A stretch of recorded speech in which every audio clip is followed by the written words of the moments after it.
Malvinas por parte de seguir hablando del tema, pero primero vamos a escuchar unos audios de los protagonistas de esta historia. But the British people have made a very clear decision to take a different path. And as such, I think the country requires fresh leadership to take it in this direction. I will do everything I can as Prime Minister to steady the ship over the coming weeks and months. But I do not think it would be right for me to try to be the captain that steers our country to its next destination.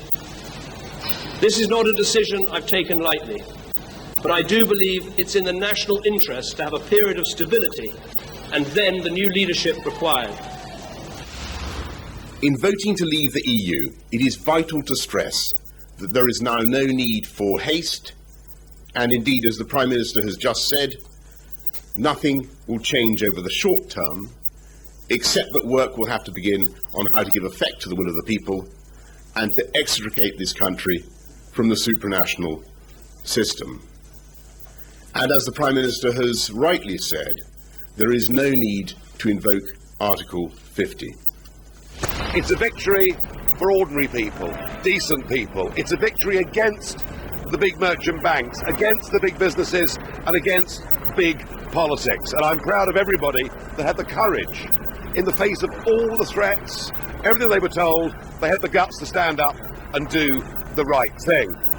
I campaigned the length and breadth of this country on a party position, which was that we should support remaining in Europe, recognising the many deficiencies of the European Union in order to reform it. I made the points about working conditions, I made the points about jobs, I made the points about environmental protection. I put those cases very strongly. Just a few hours ago, I spoke with Prime Minister David Cameron. David has been an outstanding friend and partner on the global stage, and based on our conversation, I'm confident that the UK is committed to an orderly transition out of the EU. But while the UK's relationship with the EU will change, one thing that will not change is the special relationship that exists between our two nations. That will endure. The EU will remain one of our indispensable partners. Der heutige Tag ist ein Einschnitt für Europa. Er ist ein Einschnitt für den europäischen Einigungsprozess. Was die Folgen dieses Einschnitts in den nächsten Tagen, Wochen, Monaten und Jahren genau bedeuten werden, das wird jetzt ganz entscheidend davon abhängen, ob wir, die anderen 27 Mitgliedstaaten der Europäischen Union, uns als willens- und fähig erweisen werden, in dieser Situation keine schnellen und einfachen Schlüsse aus dem Referendum in Großbritannien zu ziehen, die Europa nur weiter spalten würden, sondern ob wir willens und fähig sein werden, die Lage mit Ruhe und Besonnenheit zu analysieren, zu bewerten und auf dieser Grundlage gemeinsam die richtigen Entscheidungen zu treffen. Le vote des Britanniques met gravement l'Europe à l'épreuve. Elle doit montrer dans ces circonstances sa solidité, sa force, en apportant les réponses nécessaires pour maîtriser les risques économiques et financiers du départ du Royaume-Uni.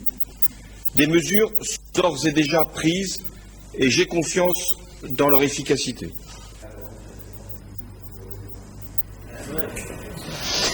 Estábamos viendo lo que era el informe, lo que eran las repercusiones, estos audios que le mencionábamos, y estamos en gratísima compañía de Roberto Bouzas, que está con nosotros, investigador del CONICET, profesor en la Universidad de San Andrés, experto en economía internacional. Y vayamos a la economía, que es lo que empieza a preocupar al mundo. Las consecuencias económicas, pero lo primero, ¿puede perder Londres ese estatus de centro financiero de Europa con una salida de la Unión Europea? Bueno, Londres es el centro financiero de Europa por 100 y pico de años, o sea, difícilmente este episodio en sí mismo vaya a modificar eso. Para que Frankfurt se transforme en el centro financiero de Europa con los problemas que tiene el euro, creo que hay un largo camino por recorrer.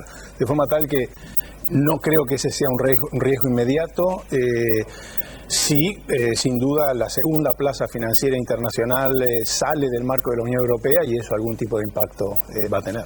Y en la economía interna, porque digamos, lo que uno no puede medir lo que pasa en el primer momento con el cimbronazo, con lo que puede pasar después, porque aparecen los temores y los temores se manifiestan en las bolsas antes que en ninguna otra parte. Pero ¿qué puede pasar con la economía en el Reino Unido, si todavía sigue siendo el Reino Unido?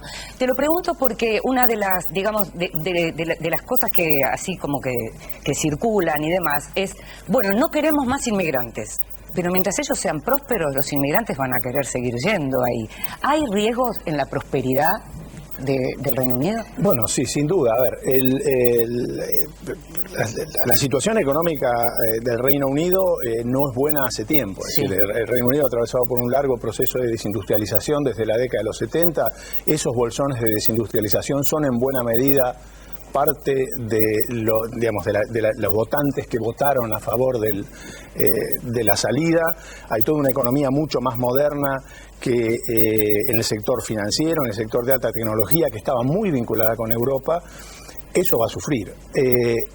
Creo que el problema principal es cómo queda el Reino Unido de aquí adelante. Como decían ustedes antes, si el Reino Unido sigue siendo el Reino Unido, eso me parece que es una pregunta fundamental. Y luego, ¿en qué términos se da la salida? Es decir, ¿cuál es el tipo de acuerdo al cual la Unión Europea y el Reino Unido llegan para manejar el status quo? Porque hay varias opciones posibles y eso va a tener un efecto sobre el acceso del Reino Unido al mercado europeo, sobre la movilidad de mano de obra, en fin. Hay una serie de temas que están indefinidos y que solamente se van a resolver cuando se concluya la negociación. Entre las especulaciones figura que, por ejemplo, al salir el Reino Unido de la Unión Europea, tal vez la Unión Europea suavice algunas condiciones de lo que tiene que ver el posible acuerdo con el Mercosur. ¿Cómo ves eso? A ver, yo creo que el acuerdo con el Mercosur tiene problemas que son propios y no creo que la salida del Reino Unido tenga un efecto sobre eso. Por otra parte, no era el Reino Unido lo que estaba poniendo la traba. Exactamente, no era de los más recalcitrantes.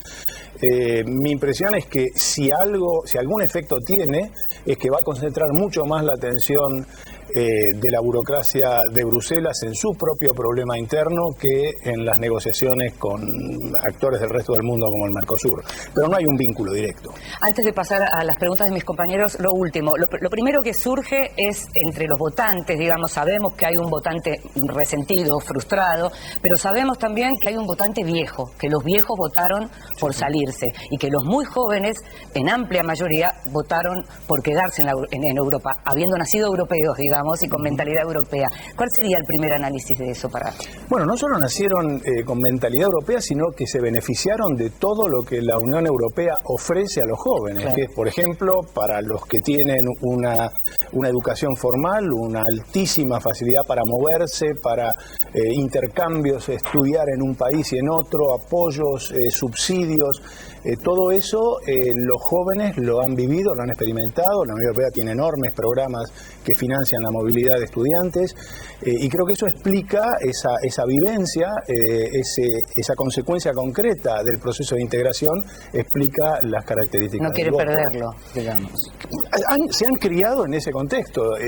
Incluso algunas universidades británicas deben estar preocupadas con respecto al tema de la movilidad, porque reclutan estudiantes. Te lo preguntaba porque uno de los análisis justamente tenía que ver con esto de que los viejos, digamos, le anclaron el futuro a los más jóvenes, ¿no? Eso fue una de las primeras cosas que surgió. José Nathan. Sí, Roberto, vos que escribiste mucho sobre el proceso de integración y sobre el Mercosur en particular, te quería preguntar lo siguiente. El Mercosur, la Unión Europea siempre funcionó, por lo menos para el Mercosur o para alguna parte de las élites constructoras del Mercosur, como un modelo a seguir, ¿no? Como algo que había que imitar. Se decía que el Mercosur tenía que ir hacia un proceso de integración más profundo, construir una moneda común, etcétera. La crisis del euro me parece que empezó a poner en cuestión algunas de estas ideas. Bueno, por ahí no era tan buena idea tener una moneda que unifique o que articule economías con niveles de productividad tan diferentes como Grecia o Alemania, como podía ser el Mercosur, que yo San Pablo o Santiago del Estero. Entonces, la pregunta que te quería formular es, a partir del Brexit y de la crisis en general que está atravesando la Unión Europea, ¿qué te parece que hay que revisar a la hora de hacer o de construir un proceso de integración latinoamericano, subregional, etcétera? Mira, yo creo que es una buena pregunta, difícil de contestar. Yo creo que El Mercosur en particular digamos, está atravesando por una crisis, yo diría, terminal, no del tiempo más reciente, sino de los últimos 15 años. O sea que como proyecto de unión aduanera, creo que el Mercosur está prácticamente muerto. Hace tiempo, no es algo nuevo. A ver, repetí. Sin repetir, hace tiempo. No, lo dijiste antes. Está muerto. El Mercosur está prácticamente como proyecto. Yo busco títulos, ¿viste? Como proyecto de unión aduanera, a eso me refiero. Yo creo que el Mercosur ha tenido otros enormes logros, por ejemplo, construir una región económica, ha tenido externalidades políticas, pero desde el punto de vista de la construcción de una unión aduanera, que era la visión esta, un poco inspirada en el modelo europeo, creo que claramente no hemos ido para adelante, sino que hemos ido definitivamente para atrás. El proyecto de moneda única en el Mercosur siempre fue una utopía, en mi opinión personal, y creo que fue una utopía también en el caso europeo. Es decir, yo creo que uno de los grandes errores del proceso de integración europea fue ponerse una meta que no podía políticamente sostener. Y fue, de algún modo, una respuesta desordenada y desesperada a la caída del muro de Berlín y a la necesidad de enfrentar la reunificación de Alemania, la fractura del bloque soviético. O sea, fue una respuesta económica a una necesidad política. Absolutamente. Fue una respuesta económica a una necesidad política que además estuvo conducida desde los ministerios de finanzas de las capitales europeas y no desde la diplomacia. Y ahora aparentemente se necesita una respuesta política frente al desplome de los mercados, la caída del euro, la caída histórica de la libra, la suba del oro y la suba del dólar. ¿Cómo ves el panorama en los próximos días? Yo creo que hay que distinguir dos efectos. Uno es el efecto inmediato de volatilidad. Los mercados financieros reaccionan así. Hace sentido que reaccionen así, sobre todo porque hay mucha incertidumbre respecto no a lo que va a hacer el Reino Unido, sino, en mi opinión, a lo que va a ocurrir al interior de la Unión Europea, la capacidad que va a tener los Estados miembros de la Unión Europea y sobre todo Alemania de gestionar la crisis que tiene por delante, y creo que esa es una de las razones que genera tanta incertidumbre.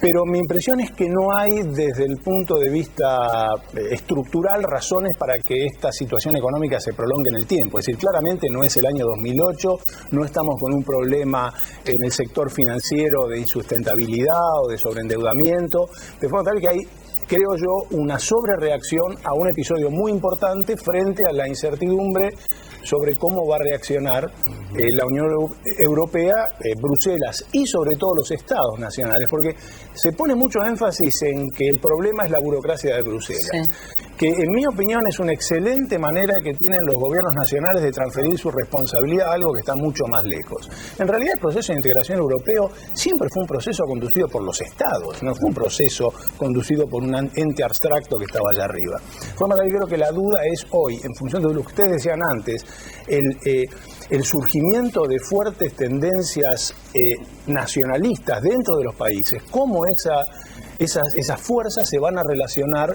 con el proceso de integración. Yo creo que ese es el gran signo de interrogación hoy. Bouzas, buenos días. Siento que desdramatiza el Brexit y en ese sentido me gustaría, ¿cómo ve esto de los tiempos? Bruselas urge a Londres apurar los tiempos, pero obviamente Londres está en una negociación donde no quiere perder el acceso a los mercados, al mercado común, pero también negociar algo para sí mejor. ¿Qué puede pasar ahí? Porque se habla de 2 a 5 años en esta negociación. ¿Cómo? En el medio, aclaremos que como en el medio Cameron renunció, lo que Cameron está esperando es pasarle la pelota al otro. Él incendió la casa, como dice Felipe González, pero que lo comience otro, ¿no? Y Bruselas no quedar atorada en las internas británicas. Bueno, es que efectivamente yo creo que la urgencia de Bruselas, y no solo de Bruselas, sino de las capitales continentales y de Berlín en particular, para terminar esta transición relativamente rápido, hace todo el sentido, porque la salida de Gran Bretaña puede ser que a nosotros nos haya tomado como sorpresa, pero quien ha seguido la situación interna en la Unión Europea durante los últimos años ha encontrado que esa tensión, no solo la británica, que siempre estuvo presente, pero la tensión al interior de la Unión Europea siempre ha sido muy fuerte, sobre todo del 2008 para acá, desde la crisis de Grecia en adelante, de forma tal que dejar una situación de incertidumbre, un signo de interrogación sobre cuáles son las consecuencias de la salida por mucho tiempo abierto, creo que puede tener efectos políticos muy disgregadores sobre lo que queda de la Unión Europea.